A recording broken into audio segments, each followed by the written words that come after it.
கூடலூரில் வனவிலங்குகள் தாக்கி மனிதர்கள் உயிரிழப்பதை தடுக்கவும், வனவிலங்குகளால் உயிரிழப்பின் குடும்பத்திற்கு 20 லட்சம் இழப்பீட்டுத் தொகை மற்றும் அரசு வேலை வழங்கிட வேண்டும்.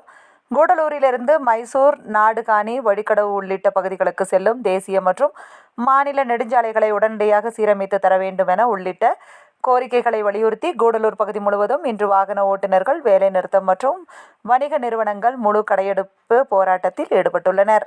நீலகிரி மாவட்டம் கூடலூர் சட்டமன்ற தொகுதிக்குட்பட்ட பகுதிகளில் வனவிலங்குகள் தாக்கி மனிதர்கள் உயிரிழப்பது அதிகரித்து வருவதால், வனவிலங்குகளால் தாக்கப்பட்டு உயிரிழப்போரின் குடும்பத்திற்கு ரூபாய் 20 லட்சம் இழப்பீட்டுத் தொகையுடன் குடும்ப உறுப்பினருக்கு அரசு வேலை வழங்கிட வேண்டும். மக்கள் குடியிருக்கும் பகுதிகளில் வனவிலங்குகள் வராமல் தடுக்க அகழிகள் மற்றும் மின்வேலிகள் அமைத்து தர வேண்டும்.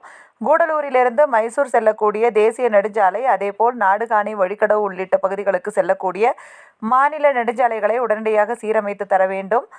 பந்தலூர் நகர் பகுதியில் கழிவுநீர் கால்வாயுடன் கூடிய நடைபாதை அமைத்து தர வேண்டும் என உள்ளிட்ட கோரிக்கைகளை வலியுறுத்தி கூடலூரில் இன்று வணிகர் சங்கங்களின் கூட்டமைப்பு சார்பில் வாகன ஓட்டுநர்கள், தொழிலாளர்கள் மற்றும் வியாபாரிகள் பொது வேலை நிறுத்தம், கடையடைப்பு போராட்டத்தில் ஈடுபட்டுள்ளனர். இதனால் கூடலூர், பந்தலூர் நகர பகுதிகளில் மக்கள் நடமாட்டமின்றி வெறிச்சோடி காணப்படுகின்றன.